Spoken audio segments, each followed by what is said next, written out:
Yes, आज हम शुरू करते हैं कक्षा 7 पाठ 6 प्रश्नावली 6.1। हम इस पर बात करते हैं। इस पाठ का नाम है त्रिभुज और उसके गुण। सबसे पहले यह समझना है कि त्रिभुज है क्या। किसे? 3 सरल रेखाओं से बनी बंद आकृति। कितनी सरल रेखाओं से?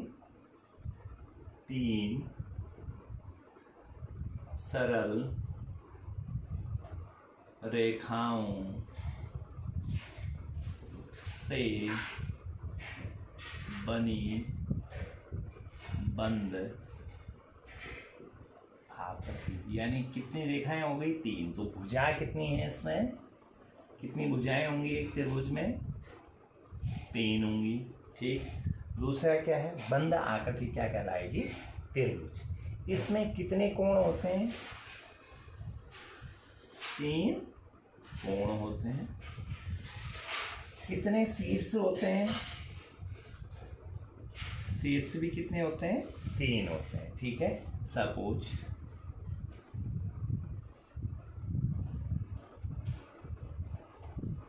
कैसे भी आप बना लीजिए। बंद आकृति है A B C A B C। कितनी भुजाएं हैं जरा देखिए। 1 2 3 भुजाएं हैं। 1 2 3 भुजाओं से कितने कोण हैं? देखिए 1 2 3। अगर हम इसमें भुजा लेते हैं तो जरा देखिए कौन कौन से हैं? AB BC और CA। कोण कौन कौन से हैं? कोण ABC, कोण BCA, कोण CAB। 3 कोण हैं। और इसी के साथ शीर्ष कौन कौन से हैं? शीर्ष ये एक शीर्ष, 2 और 3, A B और C। सेम ऐसे। ठीक है। तो ये कहलाएगा बंद आकृति, खुली नहीं होनी चाहिए। ठीक है। तो ये कहलाएगा त्रिभुज। ठीक है। अब त्रिभुजों को 2 प्रकार से हम भुजा के आधार पर इनका नॉमिनेशन हो सकता है और किसके आधार पर? कोण के आधार पर जान सकते हैं। एक तो भुजा के आधार पर कितनी भुजाएं? 1 2 3 भुजाएं हैं। कितने कोण हैं? 3 कोण हैं। तो अगर इसमें ये होता है भुजा के आधार पर, भुजा के आधार पर, भुजा के आधार पर भी इनका नाम है त्रिभुजों का। समबाहु। समबाहु, समबाहु का अर्थ होता है जिसकी सभी भुजाएं क्या होंगी? बराबर होंगी। ये भी और ये भी। ये भुजाएं तीनों क्या होंगी? सभी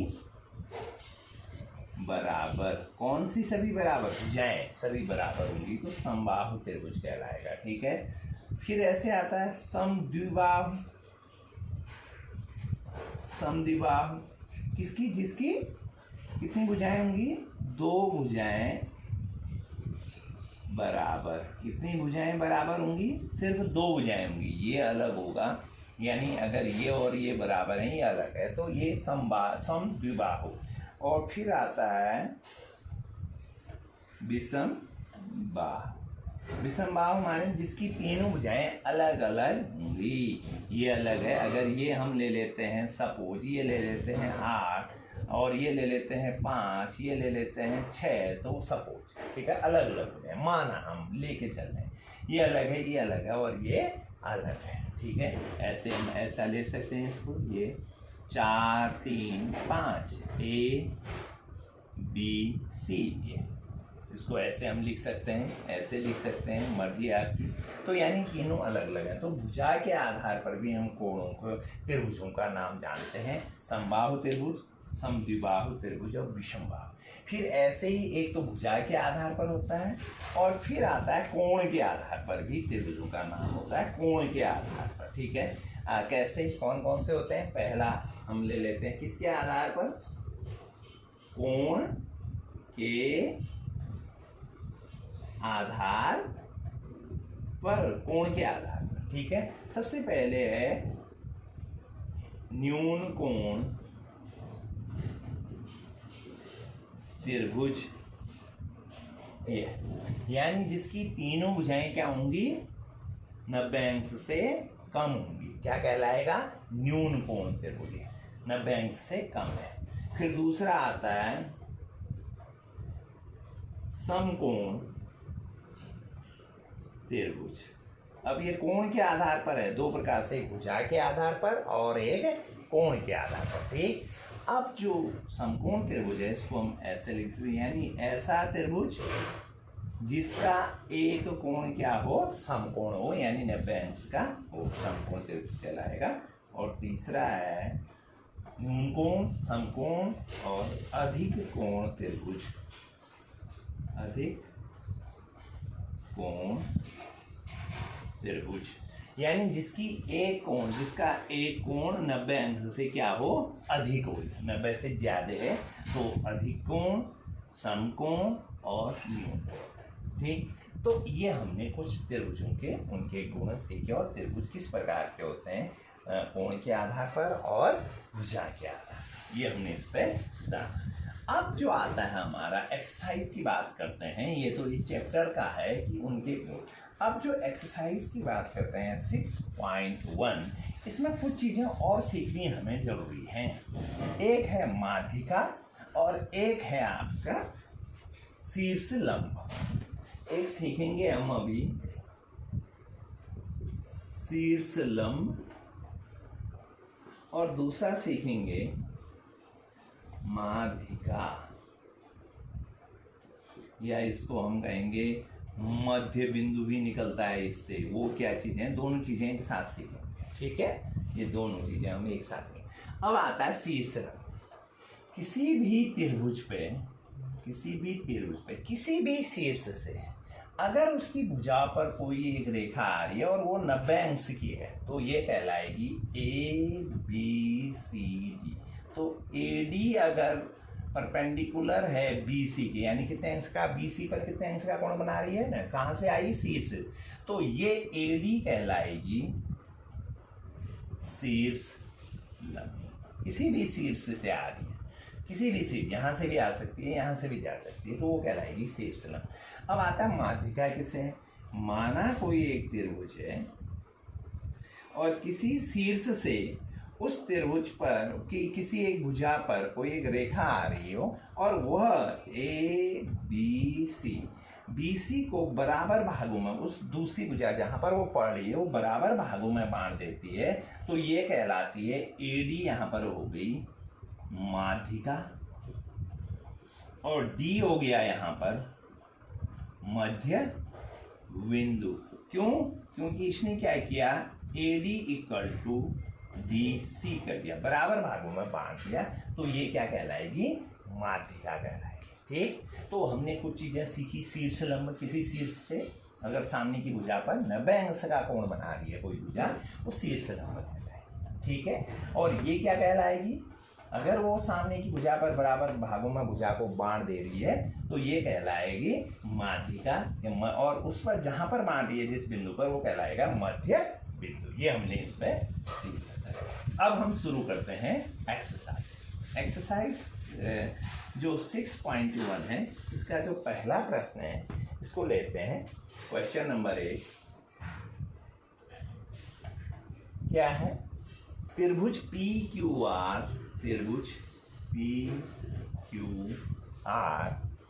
में भुजा QR का मध्य बिंदु D है, में भुजा QR का मध्य बिंदु D है, ये लिखा है, और एक फिगर बना हुआ है।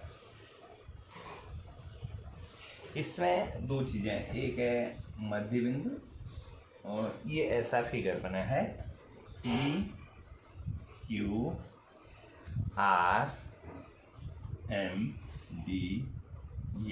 ये दिया है। अब यहाँ पर वो कह रहा है PM, इसमें एक भुजा है PM, ये है, और दूसरा चीज पूछ रहा है ये PD है, ये क्या Q M equal to M R, क्या Q M equal to M R ये पूछ रहा है। क्या ये बराबर ये है, ये पूछ रहा है। ठीक है क्या। अब जरा यहां पर देखिए, वो कह रहा है त्रिभुज पी क्यू आर में भुजा क्यू आर का मध्य बिंदु डी है। मध्य बिंदु अगर डी है तो क्या होगा फिर, मध्य बिंदु पी डी क्या होगी, माध्यिका होगी। बिल्कुल ठीक है, क्या होगी, माध्यिका है। बिल्कुल, क्यों, हमने अभी बताया था कोई सामने की भुजा को दो बराबर भागों में बांट दे रहा है और वो मध्य बिंदु कहलाएगा। वो इसका मतलब Q D equal to D R होगा। क्लियर, ये Q D equal to D R, D मध्य बिंदु है। ठीक है। अब दूसरा एक और पूछ रहा है, वो पीएम है। पीएम कितने है, दो सामने की भुजा पर शीर्ष से सामने की भुजा पर कितने अंश का कोण बना रहा है, 90 अंश का। यानी क्या है, वो परपेंडिकुलर है, लंब। ठीक है। तो इसका मतलब ये क्या कहलाएगा, शीर्ष कहां से आ रहा है, शीर्ष से, तो शीर्ष लंब कहलाएगा। फिर पूछ रहा हो क्या क्यू एम इक्वल टू यार, नहीं। क्यों नहीं, क्योंकि एम जो है, क्योंकि एम मध्य बिंदु नहीं है। ये एम मध्य बिंदु नहीं है, जबकि पीएम क्या है, परपेंडिकुलर है, शीर्ष लंब है। ठीक है, शीर्ष लंब। और Q D equal to D R होता, यस वो सही है, Q D equal to D R. क्यों, डी क्या है, मध्य बिंदु, लेकिन एम मध्य बिंदु नहीं है, क्योंकि एम मध्य बिंदु नहीं है, इसलिए ये नहीं। क्लियर, ठीक। तो हम ये पहला क्वेश्चन इसको ऐसे बनाएंगे। अब इसी पे आता है सेकेंड क्वेश्चन। अब जो सेकेंड क्वेश्चन है इसका, उसको हम समझेंगे।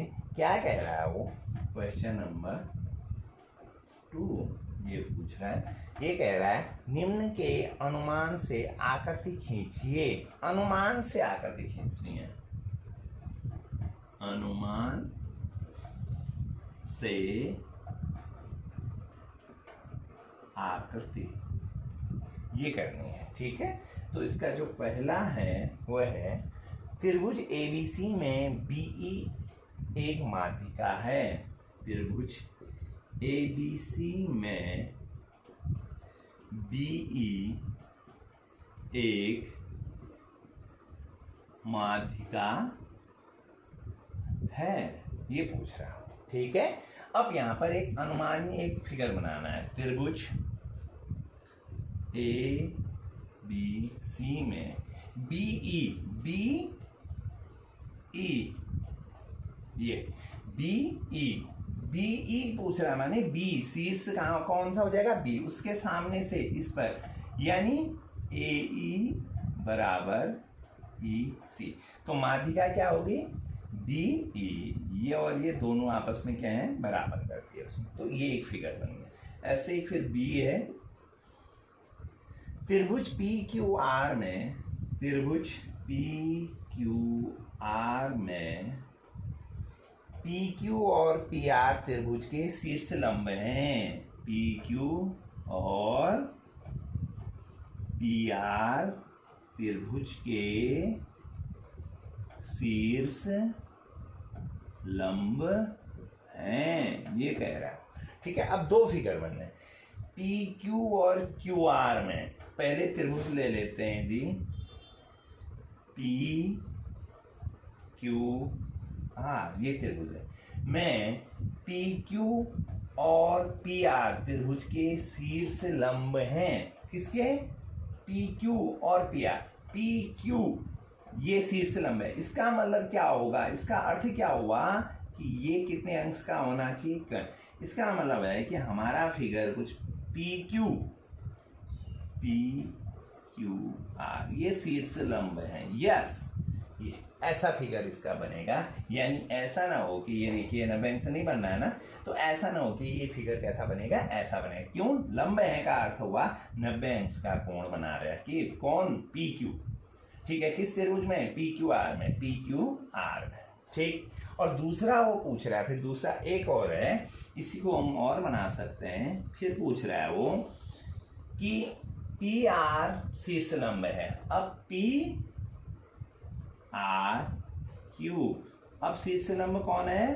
पी आर है, ठीक। अब पी आर शीर्ष लंब है, यानी परपेंडिकुलर है, 90 अंश का कोण बनाना किसमें? पी क्यू आर, ठीक। तो ये और ये फिगर हमारे बन जाएंगे और ये फिगर इसमें काम नहीं करेगा, ये ऐसा फिगर नहीं बनेगा, क्योंकि लंब का अर्थ हुआ कि कितने अंश का कोण बना रहा है? 90 अंश के कोण बना रहे हैं, ठीक है।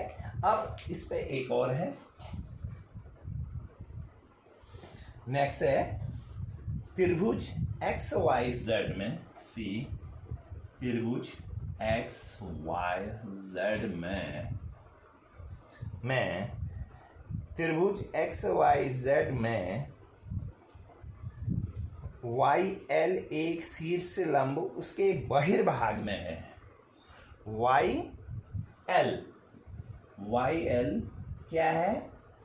शीर्ष लंब है। कहाँ है? बहिर्भाग में, ठीक। बहिर्भाग में शीर्ष, इसका अर्थ यह है कि एक हमारा त्रिभुज है, जरा देखिए,